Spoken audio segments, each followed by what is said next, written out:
ये साइन होता है जगण का, और दो अंत में दो गुरु होते हैं। ये तो होगी ये वाली पहचान, लक्षण, वज्रा भी समझ में आ जाएगा।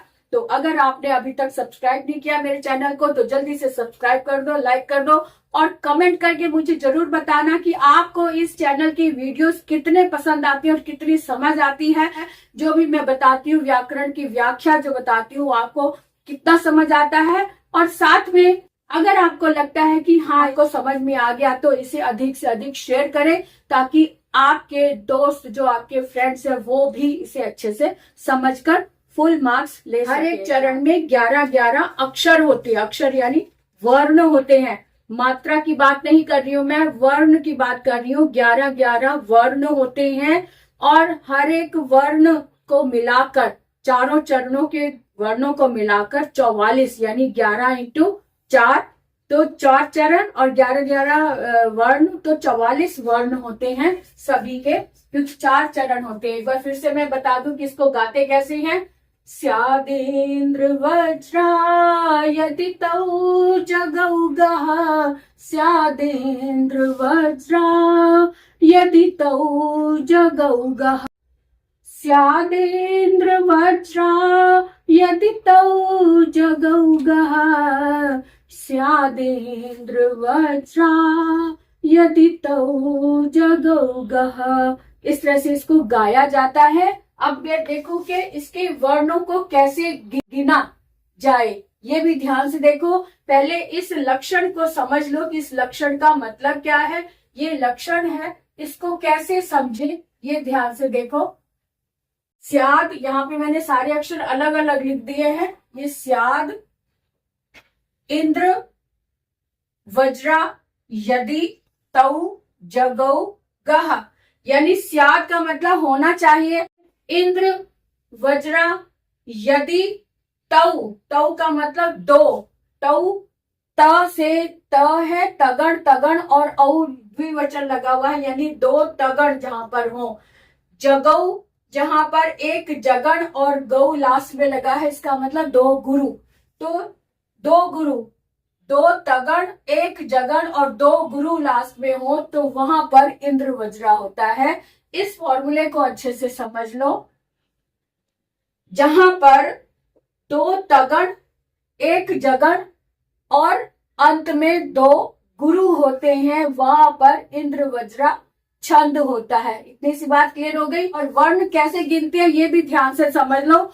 जो दीर्घ मात्रा वाला होता है वर्ण, उसे हम 2 में गिनते हैं, और जहां पर आधा अक्षर है, आधे अक्षर से पहले वाला जो भी वर्ण आया है, आधे अक्षर के कारण पहले वाले वर्ण को भी हम गुरु में मानते हैं। तो हमने देखा कि इसका लक्षण ये है, जहां पर स्याद, इंद्र, वज्रा होना चाहिए, वहां होना चाहिए जहां पर दो तगण, एक जगण और दो गुरु होते हैं। ये इसका लक्षण है। और लास्ट में अगर छोटी मात्रा भी है, अगर एक वर्ण भी है, तब भी उसे गुरु मान लिया जाता है। ये इसका नियम है। तो अंत में दो गुरु होने चाहिए। अब इसका श्लोक देख लें कि इसकी मात्राओं को कैसे गिनते हैं। यह श्लोक इंद्र वज्रा का उदाहरण है। इसे समझे, इसे पहले देख लो, इसे गाएंगे कैसे। अर्थो हि कन्या पर की एव, तामद्य संप्रेष्य परिगृहीतु, जातो ममायं विशतः प्रकामं, प्रत्यर्पितन्यास इवांतरात्मा। अब आइए इनके चिन्हों को भी देख रहे हैं कि इनके लक्षण के चिन्ह कैसे लगते हैं। क्योंकि अ के साथ में ये र लगा हुआ है, इसलिए ये गुरु हो गया। जो दीर्घ होता है उसे हम गुरु में मानते हैं। और यहाँ पे ओ की मात्रा, ए, आई, ओ, औ, ये चारों ही वर्ण क्योंकि संयुक्त वर्ण होते हैं, इसलिए इनको हम गुरु में मानते हैं, यानी 2 मात्राओं में गिनते हैं। ठीक है। तो अर्थों में ओ की मात्रा लगी है, इसलिए ये भी गुरु हो गया। ही में छोटी की मात्रा लगी है, इसलिए ये लघु हो गया। यहाँ पे का के साथ न आधा जुड़ा हुआ है, इसलिए ये गुरु हो गया। और या में आ की मात्रा है, इसलिए यहाँ भी गुरु हो गया। पर यहाँ पे दोनों ही ह्रस्व स्वर है, इसमें कोई मात्रा नहीं है इसलिए ये लघु हो गया। किए में बड़ी मात्रा है इसलिए ये गुरु हो गया। और य में अ है, एक है तो ये लघु हो गया। और ए क्योंकि बड़ा होता है तो ये ये गुरु हो गया। और अंत में बताया था कि अंत वाले अक्षर को गुरु ही माना जाता है इस तरह से। तो तगड़ तगड़, दो तगड़ हो गए, इसमें था ना हमारा शर्त क्या है, इसमें दो तगड़ होने चाहिए। तो गुरु गुरु लघु, गुरु गुरु लघु, ये तगड़ हो गए दो। और उसके बाद एक जगड़, तो ये लघु गुरु लघु, ये एक जगड़ हो गया। और अंत में दो गुरु है। तो हमारी शर्त ये पूरी कर रहा है ये वाला श्लोक, इसलिए यहाँ पर हम कह सकते हैं कि इंद्र वज्रा छंद है। अब इसी तरह से चारों को भी हम इसी तरह से समझ सकते हैं कि कैसे तामध्य, तामध्य, ये जो द लगा हुआ है इसमें जो आधा द है वो इसके साथ जुड़ेगा, क्योंकि जो भी आधा अक्षर होता है उससे पहले वाले वर्ण में वो गिना जाता है। इसलिए ये लघु, ये गुरु, ये भी गुरु, और व्य में य रह गया तो ये लघु। उसके बाद सा के साथ म जुड़ा हुआ है इसलिए ये भी गुरु। और पा में र लगा हुआ है इसलिए ये भी गुरु। और श में य में है ये लघु हो गया। अब उसके बाद फिर से यहाँ पे प में कोई मात्रा नहीं है इसलिए लघु। हमने बताया था कि जब आधा अक्षर होता है वो पहले वाले वर्ण के साथ जुड़ता है। तो यहाँ पर जो ग्री है यहाँ पर आधा ग है, ग में जो नीचे की तरफ रा होता है वो पूर्ण होता है, इसलिए आधे गा को हम इसके साथ काउंट करेंगे। जबकि यहाँ पे छोटी ही मात्रा लघु है लेकिन ये गुरु होगा। और यहाँ रह गया तो यहाँ पर कोई मात्रा नहीं है तो ये लघु हो गया। इस तरह से इसमें वर्णों को गिनना है तो एक वर्ण, दो वर्ण, तीन वर्ण, चार वर्ण, पांच वर्ण, 6, 7, 8, 9 और 10 और 11। तो इसमें मात्राओं को नहीं गिनना होता, वर्णों को गिनना होता है। तो एक अ, एक वर्ण, था, दो वर्ण, हा, आधे वर्ण को नहीं गिनते हैं, ये देख लेना। 1, 2, 3, 4, 5, 6, 7, 8, 9 और 10 और 11। इसी तरह से सब में 1, 2, 3, 4, 5, 6, 7, 8, 9, 10 और ये 11 वर्ण हो गए। इसमें भी देख लो 1, 2, 3, 4, 5, 6, 7, 8, 9, 10 और 11। ये वर्णों को गिनना है। बच्चे यहाँ पर कंफ्यूज हो जाते हैं कि मात्राएं, तो ये जो हमने तगड़ लगाया है इनको नहीं गिनना, इन अक्षरों को गिनना। अक्षर बार बार बोल रही, अक्षर 11 होने चाहिए। ओके, अक्षर 11 होने चाहिए। और अगर हम इस लक्षण को देखें तो लक्षण के आधार पर 2 तगड़, 1 जगड़ और 2 गुरु ये होना चाहिए। हर एक में 11 अक्षर है, इसलिए हम कहेंगे कि यहाँ पर इंद्र वज्रा छंद है।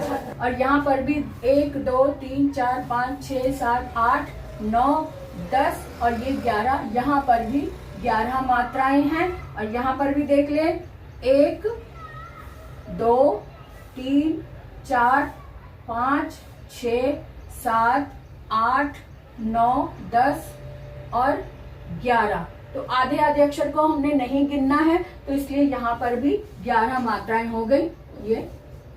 तो इस तरह से हमने देखा कि चारों चरणों में 11 वर्ण है, 11 वर्ण है। और जो ये लक्षण है ये इस तरह से है, तगड़, 2 तगड़, 1 जगड़ और 2 गुरु। ये जहां पर है बहुत ही आसानी से इसे समझा जा सकता है। और दूसरी बात कि जो उपेंद्र वज्रा है वो भी बिल्कुल इतना ही है, सिर्फ थोड़ा सा अंतर है कि अगर इस तगड़ को हम जगड़ बना दे, उसमें जगड़, तगड़, जगड़ और 2 गुरु, बस इतना ही होता है। उसमें सिर्फ इतना पहचान है कि अगर शुरू में ये जो गुरु है इसकी जगह अगर लघु लग जाए तो यही रूप जो है, यही छंद उपेंद्र वज्रा छंद बन जाएगा। उसमें भी 11 ही वर्ण होते हैं, उनमें भी कुल मिलाकर 44 वर्ण होते हैं। उसका जो ये लक्षण है उसमें सिर्फ इतना है कि पहला जो गुरु है उसके स्थान पर अगर लघु लगा दिया जाए तो इतना ही परिवर्तन हो और वो उपेंद्र वज्रा बन जाता है। तो उपेंद्र वज्रा में अलग से भी उसका उदाहरण बताऊंगी, लेकिन आप एक ही इंद्र वज्रा से उपेंद्र वज्रा को भी समझ सकते हैं। आपको बहुत ही आसानी से ये समझा दिया है। अब आप देखें, इंद्र वज्रा अगर हमें समझ आ गया तो उपेंद्र वज्रा भी समझ में आ गया, है ना। तो मुझे आप कमेंट करके जरूर बताना कि आपको कितना समझ आया है, और अगर नहीं समझ आया तो मैं एक बार फिर से समझाऊंगी, लेकिन इसे वीडियो को ही आप बार बार देखेंगे तो आपको बहुत अच्छे से समझ में आ जाएगा। उपेंद्र वज्रा, इसी में ही उपेंद्र वज्रा है, मैं अलग से भी बताऊंगी, लेकिन आप इंद्र वज्रा को ही ठीक से समझ लेंगे तो आपको उपेंद्र वज्रा भी समझ में आ जाएगा। तो अगर आपने अभी तक सब्सक्राइब नहीं किया मेरे चैनल को तो जल्दी से सब्सक्राइब कर दो, लाइक कर दो, और कमेंट करके मुझे जरूर बताना कि आपको इस चैनल की वीडियोस कितने पसंद आती है और कितनी समझ आती है। जो भी मैं बताती हूँ, व्याकरण की व्याख्या जो बताती हूँ, आपको कितना समझ आता है। और साथ में अगर आपको लगता है कि हाँ इसमें दम है, आपको समझ में आ गया, तो इसे अधिक से अधिक शेयर करें ताकि आपके दोस्त, जो आपके फ्रेंड्स है, वो भी इसे अच्छे से समझकर फुल मार्क्स ले सके एग्जाम में। तो आज के लिए इतना ही, फिर मिलेंगे अगले वीडियो में।